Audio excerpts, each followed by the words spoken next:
Shalom and welcome to 2 Minutes of Torah. This year is entitled Don't Ever Limit Any Child or Any Adult. There's an amazing insight. Rav Henoch Leibowitz says in Parshat Vayichi that Yaakov demanded from Yosef a shvuah, an oath, that when he buries him, Yosef says, of course I'm going to bury you. Now I want you to swear. Why does he have to swear? Yosef proves himself many times that he was a loyal family member. Number one in the family, one can argue. So why is Yaakov demanding it? So Ramban says, well, for Paro's sake. Because when Yosef comes to Paro and says, Paro, I don't want to bury my father, I took an oath.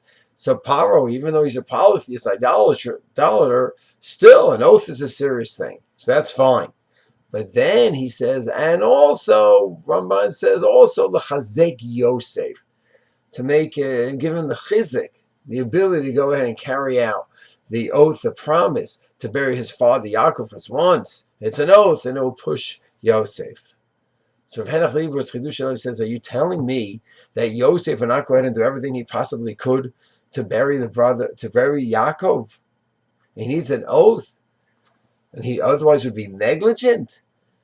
So Rav Henoch says, absolutely not. Yosef would do everything in his power to go ahead and say to Paro, I need to bury Yaakov, my father. But let's say Paro resisted and said no. It could be Yosef would not have that strength to fight him.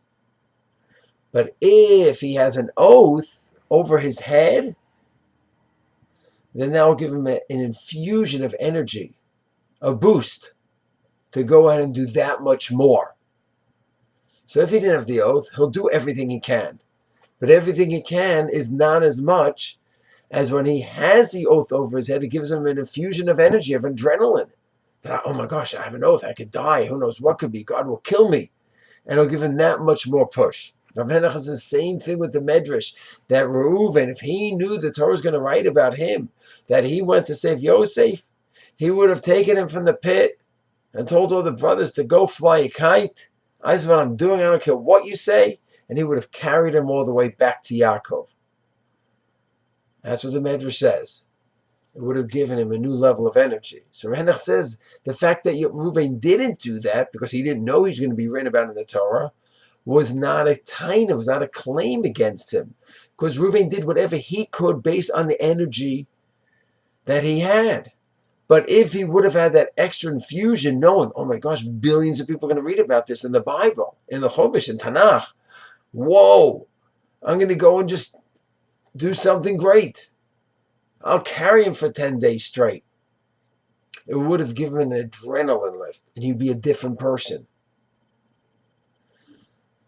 So based on this concept, I say when it comes to chinuch, whoa, on any professional, any teacher, any Rebbe that goes ahead and limits a child, says, yeah, he's really never going to become anything.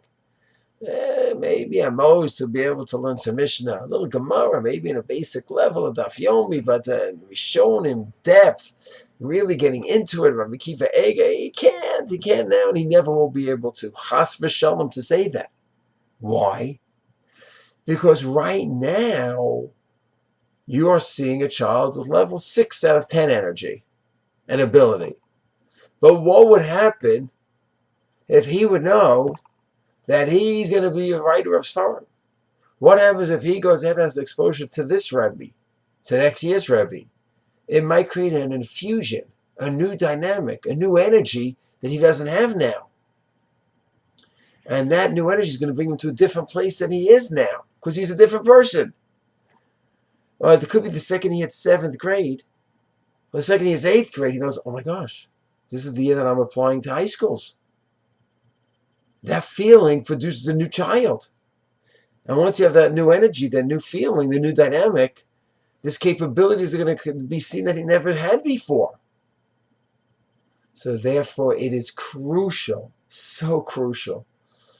Today, everyone is labeled ADD, borderline personality disorder, on the spectrum, oppositional defiant disorder, everything. And that goes ahead, in my opinion, sometimes tragically, it limits a child and it designates a child, often for life. There's just no way we could do that.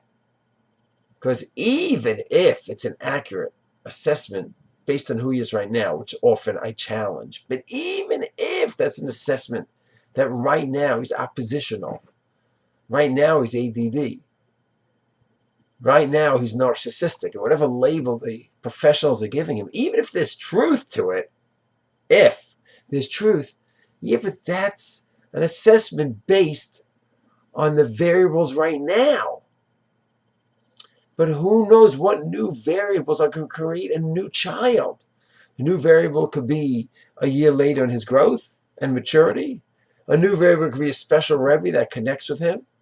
A new variable could be that he has a little bit of success. And then he gets a note home, an email home to the parents, and he comes home, wow, the parents say, that was a brilliant question you asked in Shia today. All of a sudden he feels something. That could be the new variable that's going to produce this giant. And therefore, we must be so careful. So careful. Just like a Shavua is going to make Yosef into a new person. Just like the knowledge that everyone's going to read about me would have made Reuven into a new person, and Medrash says about Aaron and about Boaz as well.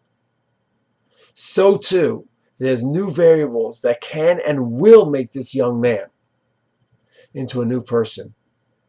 Don't cripple him and don't handicap him and don't label him in a way that's going to degrade him and shame him and incapacitate him.